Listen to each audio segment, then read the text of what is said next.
Welcome back to the dopest show you won't get sick of. I'm Spencer, and this is Sasha. I spent most of my 20s in federal prison, but I've been off heroin since April 9, 2010. Got a lot of stories about the dumb stuff I did to get put in prison.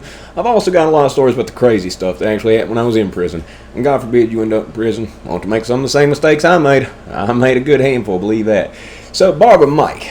Barber Mike was an unassuming person. You would not guess this guy was a fighter, especially in a prison. Now, in prison, at the medium security and at the low security. At the low security, more. At the low security, everybody was huge. Everybody. It was like monsters. It was like Land of the Giants.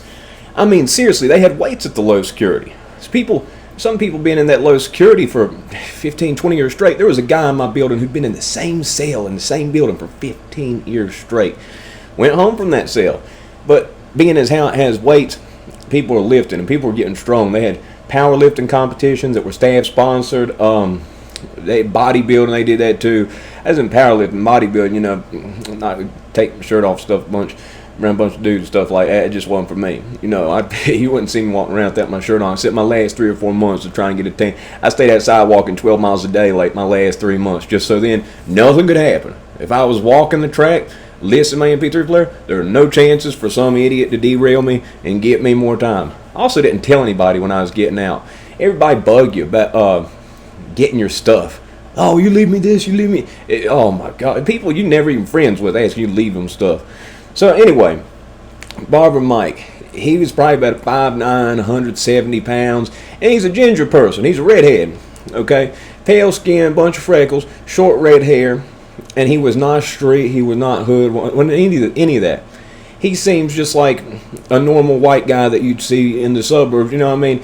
He did not fit the type of person that people in prison would think, better watch out for that guy, unless you knew better, unless you heard something about this guy, okay? Nice guy. Easy to get along with this guy. He cut most of the white people's hair. In prison, the barber shop is a very unique place. The medium security, different than the low security. The medium security, where it had so many chomos and all that stuff, they had barber that was for the punks and chomos, just exclusively. Then they had a guy who was mostly the white guy's barber. Then they had one for the Muslims, one for the Migos, everything else. So that's just how that goes. But at the low security, he mostly cut most of the white people's hair. He's a cool guy, friendly, nice, get along with everybody. It was hard not to like the guy. He was not one to start any stuff at all. Okay, and most of the things that ended up happening, he didn't instigate. It usually came from somebody thinking they were too tough, and somebody being like, yeah, you can't do nothing with Mike. And they'd be like, yeah, that little guy, I don't care what he knows, I'll smash him. And you get some ignorant person, and you'd see Mike grinning. He gets this little half-cocked smile, he already knows what he can do. There's certain people also, just in passing, that come through your life that can change everything just from one sentence. Talk to them one time, you never see them again the rest of your life. Not anybody that's even close to you, but somebody can say something that can influence you. Anybody that watch, combat sports knows who John Danaher is. There's a guy that came in his gym, and he used a certain series of holds to beat everybody in his gym, and Danaher asked him, what was up with this stuff? And he's like, well, gave him an explanation, and that led John Danaher to being a specialist in those type of holds, and his people are destroying everybody now. That one interaction that he had with that guy, that was just one day, didn't see him again after that, changed the whole course of his career as a coach. He's known as a genius, like literally the best martial arts coach on the planet. And a lot of that was from that one interaction and that one day of stuff that happened. Just like that happened with John Danaher, Mike influenced me, seeing what he could do and everything else, and explanations of certain stuff definitely influenced me. So I worked in maintenance my first 6 months at the low security.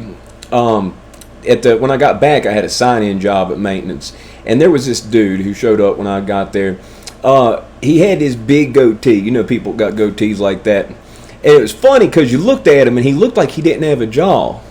Like where his jaw should be, it just stopped like right down low. He had a jaw, he just had a tiny chin and a big old goatee. And he came in with that too hard, too tough stuff. Too hard for the yard, too tough, talking crazy, prison politics. It's the low security at Petersburg, okay? Certain people into certain stuff there, but he was like overdoing it. Like, you know, the people like that walk with their, like, he walked with his chest all the way out. And I mean, he was, you know, pretty decent sized guy. Probably about 220 with a little extra weight on him. I keep in mind, Barber Mike's about 170, you know, 5'9". He's fit.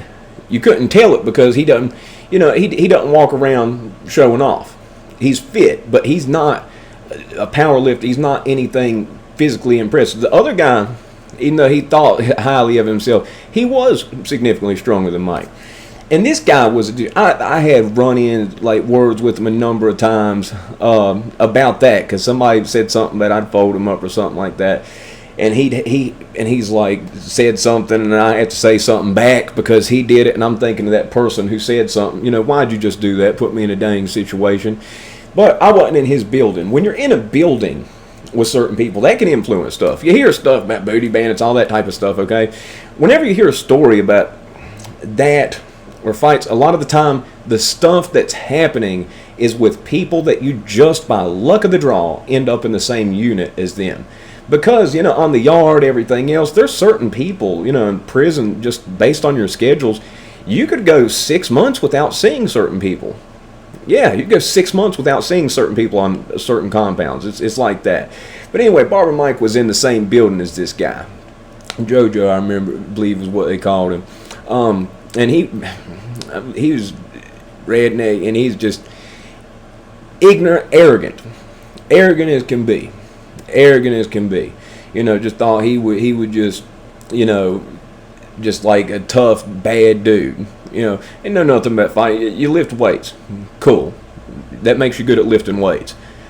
Barber Mike, something that was unknown about him to certain people, but got brought up among the people in his friend circles whenever people would instigate stuff, whenever somebody thought they were too tough. And the same thing happened in my building with me, and it sucks when that happens, like, because somebody will say, yeah, you know, there was a guy, Wedo, he was a Sereno, and he said something to the one guy, you know, yeah, I heard him on about it, I heard he whooped you, and it was the guy who had gotten into it with, you know, popped his arm 4 years before. And I'm looking at Wedo, then I'm looking at him, and I'm like, and I just did this. I'm like, I didn't say it, man. But because he said that, that guy's looking at me like he's mad at me and he wants to prove himself in something like this. So I just threw my hand. I'm like, man, try to get out of here. Got, like, you know, got my year off RDAP and everything. Not trying to fight you. And he goes, yeah, little guy can wrestle. I'll give him that. But standing up, I'll mess him up. And I said, yep, you would. Just went along, just let that defuse. Mike, just like me, certain times though, you know, he'd test it. He'd see, he'd show people. And the building he was in was called Virginia Hall. Virginia Hall. It was it was a building that was right across from mine, and just like I've said before, it's not an open pod. It's a bunch of different passageways, hallways, cells. It's like each prison at the low security. You know, the building, the one I was in, it was 4 different quadrants, 35 people in each side, cubicle dividers, but there were certain buildings that were like little fortresses. You could not see from floor 1 to floor 2 up the stairs, and there's 0 cameras. My first 3 months in there, I thought, man, they hide the cameras good. I couldn't compute that there's a federal prison that didn't have cameras in it. It just sounded insane. But nah, they don't. They don't have a camera in any building at the low. And that made for a lot more fights. Fist fights. The level of violence was a whole lot lower. But it made for more fights, more roughhousing, people playing, stuff like that. See, in the medium security, you get to roughhousing in a pod, and they're going to send you to the hole. Plain and simple. There are plenty of people I know that got sent to the hole, and it's the same, dang near the same punishments as a full-on fist fight. If you're just roughhousing with somebody and the CO mistakes it for a fight, and that the medium security, oh man, it's just so much more you get by with at the low. So, being as how they're fortresses and hallways and all this stuff, there ends up being this hallway. You know, now I hear about this later on. And this was something that nearly sounded like it ended up about getting them in a fight, from what I understand. You know, like a real fight. And it's got a little bit more space. It's a hallway that goes back. It's a wider hallway. It's probably about 12 to 15 feet. And there's cells along the left side, 2-man cells that are just like, you know, regular cells. See, that's a difference. At the low security, it's cubicles. In this one, you got cells, but it's down a hallway. It's not an open pod. And where it was so far back in the building, there's a lot of space between them and the guard station. So if they have somebody at the end of the hallway watching for the stairs, down the stairs, as soon as that door opens, they can hear it. They can look down the stairs and tell me, like, yo, and tell them to stop. And people could stop doing whatever they were doing. A lot of times people fried wraps, they'd have a lookout when they were frying wraps. They'd take a unused office trash can, have lard, and put what's called a stinger in it, get it red hot, or boiling hot, drop it down in there, fry it. And fried wraps were a hot commodity. So stuff like that, people would be a lookout. So it sounds like, it was late on like a Saturday night, and they said something to this guy about, JoJo, that Barb Mike, and like, yeah, you couldn't do nothing with him. He thought really, really highly of himself. He was a little bit bigger, he had some weight, had some muscle on him. But like I said, he was not like, Mr. Bodybuilder or nothing. But he was bigger. And he couldn't, if I wanted to, I'd hold him down him. Somebody said something like that to me. That's something I heard a number of times. It's a weird thing to say. It's a weird thing to say. I mean, I know you're trying to be tough, but I mean, I'd come up with another line. That's kind of like an epic fail tough guy statement. That kind of makes you sound weird. And there was some stuff about him that made me think that he was, JoJo was doing some weirdo stuff behind the scenes with the punks. There was some weird stuff with that. Just certain statements certain people make that are playing, and they're idiots. Like my buddy Jamie Jones, who'd pop a nut above his waistband and tell people he had a stomach wart, and he'd pull up his shirt, and you'd be like, oh. Except for the old guy. The old guy said, by God, son, that's a hernia, and he poked it. But Jamie's just stupid, okay? There's certain people that make the kind of dark humor jokes, and a lot of times it's a little bit telling. I learned that about the dude Ghost before he went out and got 12 dudes in a 2-month rampage. So at that point, it's kind of like you got to do something. So basically, the agreements is, they come up with some ground rules, and from what I understand, he lets them know, now listen, we're playing. Sometimes people get mad when they play. We're not throwing punches, we're not throwing kicks, we're not throwing elbows. This is like grappling what we're doing. So if you get mad, control yourself, because we're not trying to actually get in a real fight here. And the guy's like, it don't matter, whatever rules it is, I'll bust you up. So it starts, and Mike stands there, and I heard about this, and he gets this grin. He gets this grin because he knows what he's doing. Okay, Mike had trained in judo. He trained in judo. And he would have been a black belt from what I understand. He was a brown belt, when he went to prison. But judo, a lot of competition-based type stuff is how you get up in the ranks, how you move up in rank. And he didn't compete for like the first couple years, so he didn't go up in rank very much. But he knew his stuff. Now, it sounded like the first thing was JoJo came at him like a truck, like a big, just thinking he was going to muscle him, pick him up, and slam him. Judo's about clinch fighting. When you see people in a clinch, like boxers in a clinch, like over, under, getting an overhook, getting an underhook, all that type of stuff, the first 30 minutes of judo class, and I train judo now. I'm a brown belt in that under Tarrant Monero, who's an Olympian. We got a kid, Dylan. He beat Travis Stevens' kid at nationals. Yeah, got a national champion. This kid's 18 years old, and he kills me. Can't do nothing with him standing up. Now on the ground, yeah, I can handle it because of jiu-jitsu. Standing, nah. If I can make it on the ground, if he doesn't knock me out. So this guy comes at him and he's trying to grab him, and that's the thing he doesn't understand. He doesn't know what judo is. People think judo chop. There are no chops in judo. Judo is about getting a hold of somebody with upper body grips and tripping them or violently slamming them down on the ground. So he comes at him and he tries to get a hold of him. And it sounds like Mike keeps his elbows in, because if his elbows are in, you don't want somebody getting their arms wrapped around your waist. If they get both arms wrapped around you and your arms are under, if they get double unders, you're going for a ride. So if somebody's trying to grab you, you want to at least have one, to get an over-under, because if they get double unders, you're going for a ride. It sounds like pretty much, Mike, from what I understand, the throw that he got was one that's called Ogoshi. Basically, one arm is wrapped around, like this arm's wrapped around, grabbing a hip bone, and basically he puts his butt, squats down, has his knees bent, twists his hips into it, straightens his legs out, and he, whop, threw him, popped him on the concrete, and then got him in a pin called Kesugatami. It's my favorite pin. It's a judo pin. A lot of that is influenced from Barber Mike. like I said, this person influenced me doing this. And he got him in that, and he struggles, and he can't get up, and he's starting to get mad, and he lets him up, and he's like, right. And then he goes again, and he slams him again, this time a little bit harder, and he trying to get out, and he can't get out. He ends up doing it like 4 times. This guy keeps insisting because that, you know, something that he did something cheap or this or that or any type of excuse on the planet. This guy is a douchebag bully who thought that he was going to come in and muscle this little ginger person, little 170-pound, pale-skinned, red-headed dude. Mike was cut up and fit now. And, you know, he was strong, but this guy's bigger than him. And over, same result. People think, well, I'll try this. This will work. You know, like it's like when people watch, you know, certain clips and they see people get taken down. They're like, I just knee him in the face. Okay, Jorge Masvidal knocked out Ben Askren with a knee in about 6 seconds. But for every flying knee knockout there is for a takedown, there are probably about 1,000 successful takedowns. The takedowns are more likely to happen. And he took this guy down and he held him. People don't know how to escape these pins. And this guy mercilessly struggled out of breath, and it sounded like they said the people who told it, they were laughing. They said he wasn't even breathing hard. They said he wasn't even sweating. They said he was smiling when he was doing it. And yeah, and I talked to him and I trained with him a little bit, and it really surprised me though, because I only had a basic understanding of the ground of the once it hit the ground part.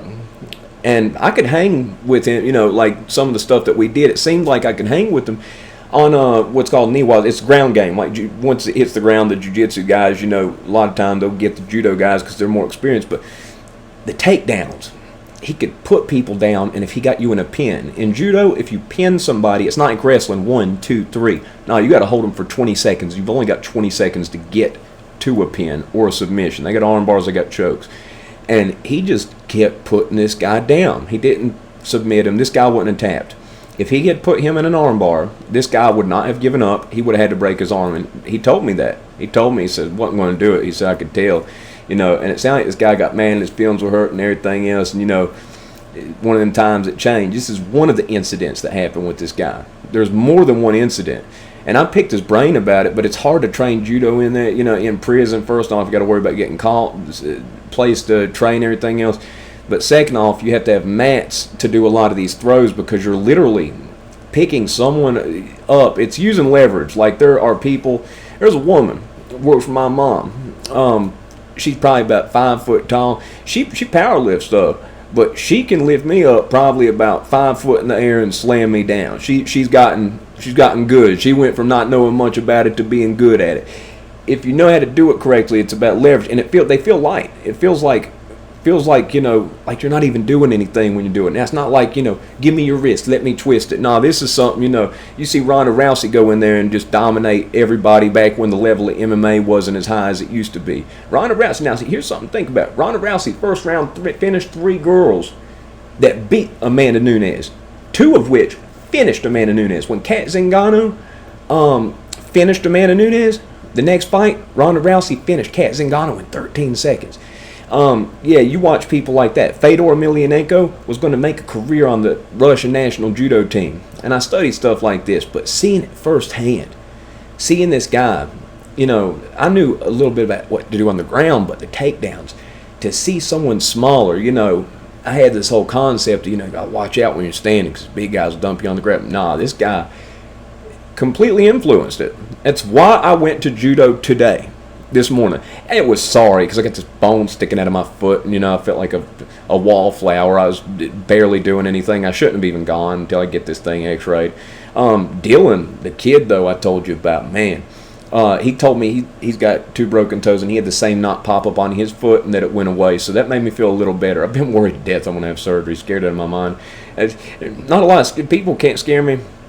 You know, because everybody's flesh and blood. You know what I mean? I know fear tactics, stuff like it's hard for that to scare me, this, that. But health stuff, I'm a hypochondriac. Oh, Lord. You know, there was one time I had AIDS for 10 minutes. They gave me the wrong person's test results. Oh, man, I had AIDS for 10 minutes.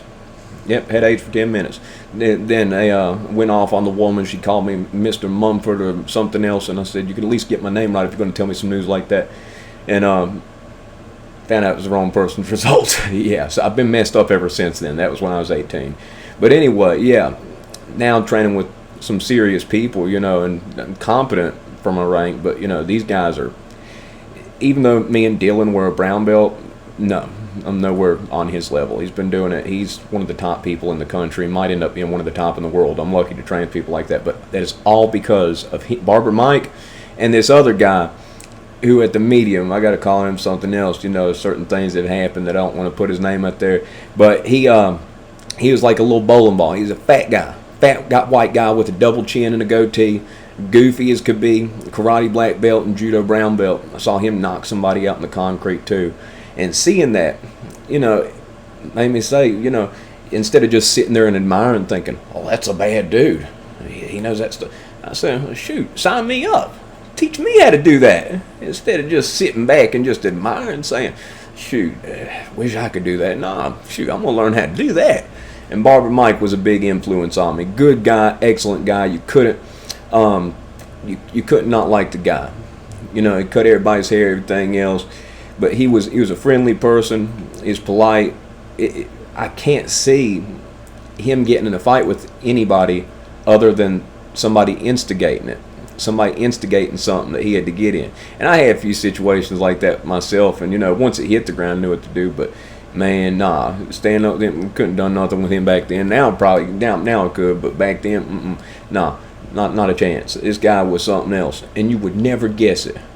Pale skin, freckles, red hair, sound like he was from the suburbs, nice and friendly as can be. He is the ultimate definition of unassuming, because in prison, 175'9" is small. In this prison, it was like everybody was like 200 plus pounds. I mean, everybody was giant. Like a bunch of these guys been in prison for decades doing nothing but lifting and sleeping. And these guys were all giant. So this guy was not somebody you'd expect.